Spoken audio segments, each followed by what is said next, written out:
The morning sun slanted through the wide glass windows of Millie's diner, streaking golden across the linoleum floor and bouncing off chrome coffee pots. It was just after 6 a.m., and the first few regulars were trickling in, construction workers with worn boots and high-vis jackets, truckers needing their first cup before hitting the road again, and elderly folks with nowhere else to be but somewhere warm and familiar. For Danielle Rivers, it was just another day, or so she thought. With a notepad tucked into her apron and her curly hair pulled back in a tight bun, Danielle moved through the diner like a dancer who knew every step of the choreography by heart. Coffee here, smile there, refill, listen, nod, comfort. Her hands worked with the elegance of habit, but her eyes, her deep brown eyes, told a different story. Tired, distant, a hint of pain buried behind every, "How can I help you today?" To the regulars, Danielle was sunshine on a cloudy day. To her manager, she was the glue that kept the morning shift together. But inside, Danielle carried a weight few could see, the pressure of bills stacking up on her kitchen counter, her mother's hospital visits, and a 10-year-old son at home who she longed to spend more time with.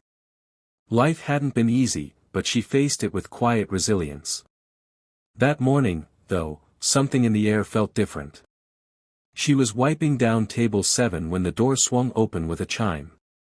In walked a tall man with silver hair, a weathered face, and eyes like steel, calm, observant, quietly commanding. He wore a worn leather jacket, jeans, and a baseball cap pulled low. Danielle glanced up, and for a second, time paused. She knew that face. Everyone knew that face. He looked around with a kind of calm curiosity before settling into the corner booth, table 11, the one under the framed black and white photo of Johnny Cash. She blinked once, then twice. No one else in the diner seemed to react, perhaps they hadn't looked close enough. Danielle inhaled deeply, collected her nerves, and approached with her usual warmth. "Good morning. Coffee to start?" He looked up, smiled faintly, and nodded. "Please," he said. Black. That voice. Yep. It was him. Clint Eastwood. Danielle poured the coffee, hand steady despite the swirl of disbelief inside her. "I'm Danielle," she offered, setting the cup down. "If you need anything, just holler." Clint nodded. "Nice to meet you, Danielle." He said her name like it mattered. She walked away, trying to stay composed. What was Clint Eastwood doing in this dusty little diner in Bakersfield, California? She didn't ask. Didn't snap a picture. Didn't shout his name across the floor.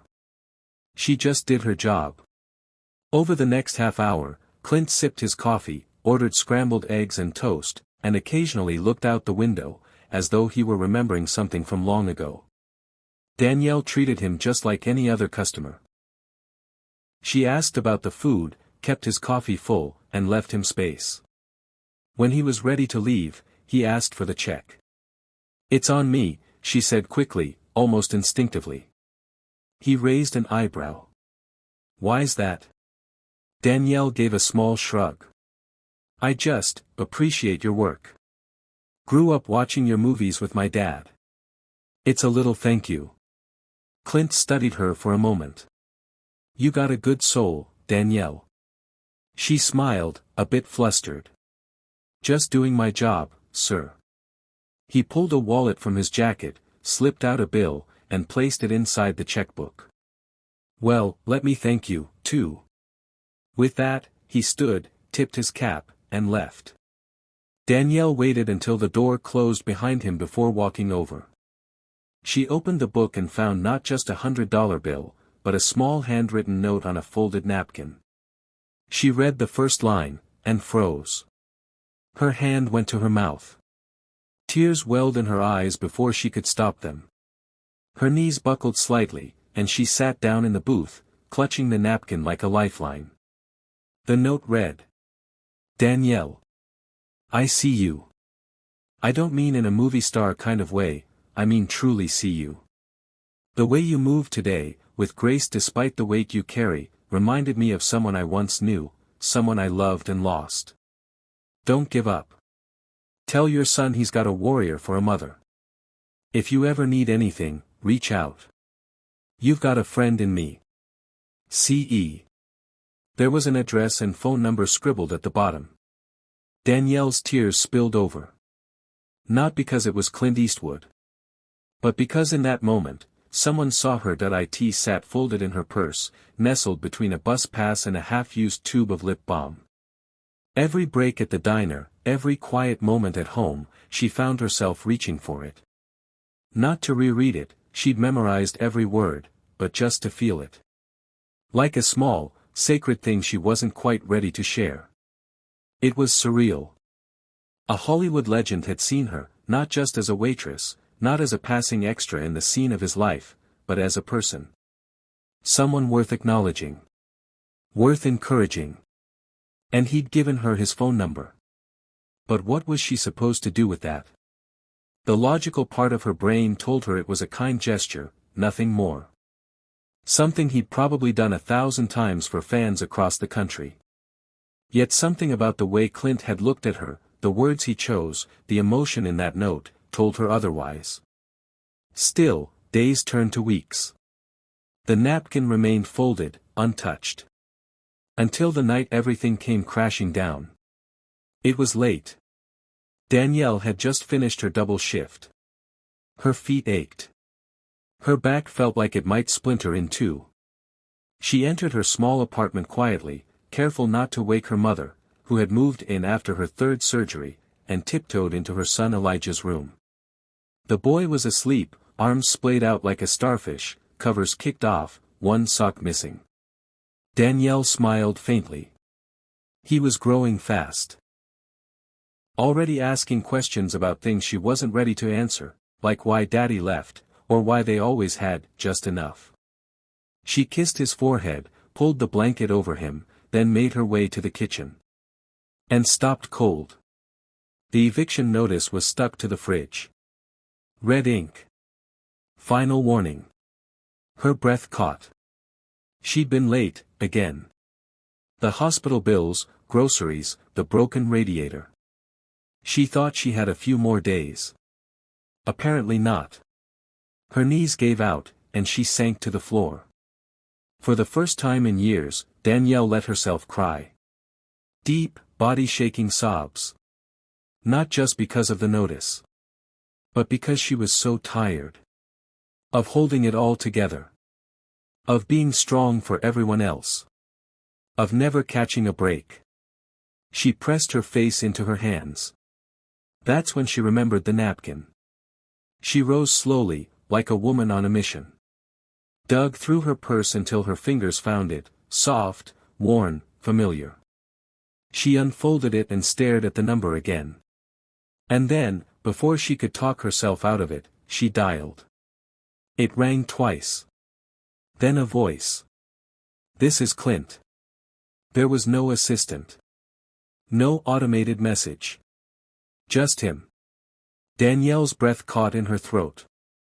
For a second, she couldn't speak. Hello, he said again, gentler this time. I'm sorry to bother you, she whispered. It's Danielle. From Millie's Diner. A pause. Then, warmth, Danielle. I was hoping you'd call. She tried to steady her voice. I didn't know if I should. I wasn't going to. But, things are bad right now. And I didn't know who else to talk to. Clint didn't interrupt. He just let the silence stretch, safe, welcoming. So Danielle told him everything. The bills. Her mother's illness. Elijah. The eviction notice. She expected pity. What she got was presence. When she finished, there was a quiet hum on the other end. Then Clint said something she would never forget. You remind me of my mother, he said. She raised us with grit and heart. Never had much, but gave everything. Danielle wiped her eyes. You're not calling a movie star, Clint added. You're calling someone who's seen the bottom. And I'm telling you, you won't stay there. Danielle didn't know what to say. I'm going to help you, he said. And I don't mean charity. I mean opportunity. That night, they spoke for almost an hour. By the time she hung up, Danielle felt like something had shifted. Not because all her problems had vanished. But because, for the first time in a long time, she didn't feel alone. The next week, Danielle received an envelope in the mail. Inside was a check for $10,000. And a letter. Danielle. Use this to breathe. Take care of your boy. And when you're ready, let's talk about your future. I've got a friend in LA who runs a program for single mothers trying to get back on their feet. They offer job training, child care, and education grants. I already spoke to him. You're in, if you want it. But this only works if you believe in you. Clint. Danielle sat at her kitchen table, hand trembling, letter pressed to her chest. Was this real? She could pay the rent. Get ahead on her mom's meds. Maybe even finally fix her car's broken transmission. But more than the money, it was the belief. The door he had cracked open for her. She didn't hesitate. She called the number. Within 2 weeks, she was enrolled in the program. And everything began to change. 6 months later, Danielle stood in front of a mirror she almost didn't recognize, full-length, spotless, mounted on the wall of a classroom in downtown Los Angeles. She adjusted the collar of her white blouse, tucked a loose curl behind her ear, and gave herself a quiet nod. It was her first mock interview for the job training program. She felt nervous, but not broken. Anxious, but not afraid. The Danielle in the mirror wasn't the same woman who once cried on the kitchen floor over an eviction notice. She was rebuilding, one stone at a time, a future she had only dared to dream about. After Clint's call and the generous check, Danielle made every moment count. She paid the past due rent, settled the utilities, and took her mom to every doctor's appointment. She told Elijah they were going on an adventure, and for the first time in years, she felt like a mother who could promise something. The nonprofit Clint connected her with, New Horizons, became a lifeline. There were classes on financial literacy, resume building, computer skills, and personal development. Each session stripped away another layer of self-doubt. Each handshake, each lesson, reminded her, you are more than your struggle. And the best part? She wasn't alone. Danielle met other women just like her, mothers, daughters, survivors. Some had escaped abuse. Others were fresh out of prison. All of them were hungry for change. They became her tribe, cheering each other on when the weight felt too heavy. But even with the progress, Danielle hadn't told anyone about Clint Eastwood. Not the full story. She feared no one would believe her, or worse, that it would sound like a tale spun for pity or fame. Besides, the story wasn't about him. It was about what he'd helped her see in herself. Only her mother knew. I always told you, baby, her mom would whisper when pain allowed. You were meant for more than waiting tables. That man just reminded you. Still, some nights, Danielle wondered why Clint had chosen her. Out of all the people he must have met, why had he taken time, real time, for a waitress in Bakersfield? The answer came unexpectedly, on a rainy afternoon. She was finishing her shift at the nonprofit when her phone rang. She almost didn't pick up. But then she saw the name. Clint. Hey there, his voice came through, warm as ever. Danielle smiled instinctively. Been wondering when you'd call again. He chuckled. I figured you were busy becoming the hero of your own movie. They talked like old friends. He asked about Elijah, about her mom's health, about how she was managing the classes. Actually, Danielle said cautiously, I've been thinking about starting a blog. Maybe even writing a book someday. About everything. Not just what happened with you, but the journey. The fight. There was a pause. Then Clint said something that surprised her. I hoped you would. The world needs your voice, Danielle. He paused again, and this time his tone shifted. "There's something I haven't told you either," he said. Danielle leaned forward, instinctively gripping the edge of her desk. "What is it?" "My mother, Ruth, she worked 3 jobs when I was little. Waitressed at a diner in Oakland for almost 10 years. Never complained. Never gave up. She reminded me a lot of you." Danielle went silent. "I was just a kid," Clint continued. "But I never forgot the look in her eyes when someone actually saw her. That day at Millie's, it was like I saw her again." Danielle pressed her hand to her chest. "I guess helping you, helped me too." Neither spoke for a moment. It was one of those silences that said more than words. "You ever think about acting?" he said suddenly, almost teasing. Danielle laughed. "Only when I'm pretending I know what I'm doing." He laughed too. "Well, if you ever want to try. I might have a friend who can help you with that too." The morning after the premiere, Danielle woke up to something she hadn't felt in years. Stillness. There were no alarms blaring, no overdue notices waiting in the mailbox, no urgent shifts to race to. Just a cool breeze slipping through her bedroom window and the sound of Elijah humming in the kitchen as he made his version of pancakes, which usually meant slightly burnt edges and way too much syrup. She smiled as she pulled on a robe and walked into the living room. On the coffee table sat a bouquet of lilies, her favorite, with a small note attached.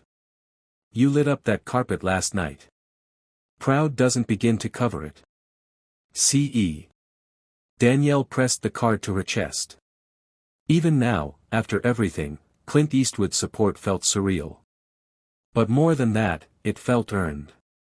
She had transformed her life, step by step, not because someone handed her a new script, but because someone believed she could write her own.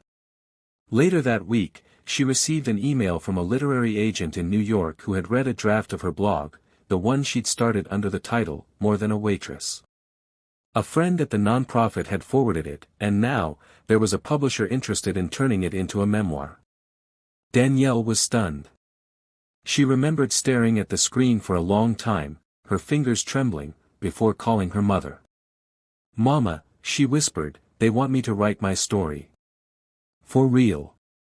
Her mother didn't say a word. Just cried softly on the other end. The months flew by after that.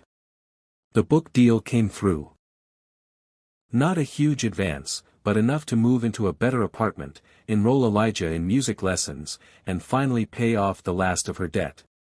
She began speaking at local events, women's shelters, high schools, nonprofits, telling her story not as a celebrity, but as a woman who'd clawed her way back from hopelessness. And slowly, her name, Danielle Rivers, began to mean something beyond the diner. It stood for resilience. One evening, after a powerful keynote speech at a conference on women's empowerment in San Francisco, Danielle stepped off stage to thunderous applause. Among the crowd waiting for her afterward was a young woman with tear-streaked cheeks. "I used to think I was invisible," the girl said. "But you made me feel seen." Danielle wrapped her in a hug, the same way she'd wanted someone to hug her all those years ago. That night, she cried again, not from pain, but from purpose. On the 1-year anniversary of her encounter with Clint Eastwood, Danielle returned to Millie's Diner. Not as a waitress. As a guest speaker. The town had gotten wind of her story, the local newspaper had done a feature titled, From Booth to Bestseller, Danielle Rivers' Story of Strength, and Millie's decided to host a fundraiser dinner for single mothers in the area. Danielle was the keynote guest, of course. She walked in wearing a soft yellow dress, her head held high.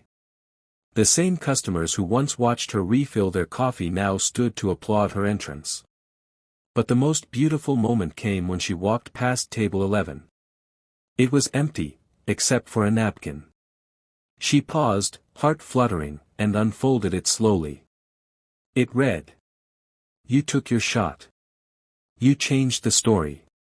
Now go help others do the same. Proud of you. C.E." She looked up, blinking back tears, and saw Clint Eastwood sitting quietly near the back, behind a pair of sunglasses and a humble grin. She walked over and hugged him like a daughter would a father. "Thank you," she whispered. He squeezed her hand. "You did this, Danielle. I just handed you a pen." 5 years later. The world knew her name now. Danielle Rivers, best-selling author, speaker, and founder of River Strong, a national nonprofit supporting single mothers with housing, education, and career support. Her organization had helped over 10,000 women across the country. She'd been invited to speak at universities, on TV talk shows, and even at the White House. But her proudest moment was the day Elijah stood on stage with her at a benefit gala and said, "My mom didn't just survive. She soared. And she taught me to fly too." Clint was there that night. He walked up during the standing ovation, hugged Danielle, and whispered in her ear, "Told you." In the end, it all started with a note. A simple act of kindness. One moment where someone chose to see beyond the surface, to the soul of a woman who had nearly forgotten her worth. That's what made all the difference. Danielle would tell that story until the day she died. Not because of who wrote the note, but because of what it awakened in her. Final line. You never know when your smallest gesture might change the course of someone's life forever. Be the person who sees. Be the one who writes the note. The end.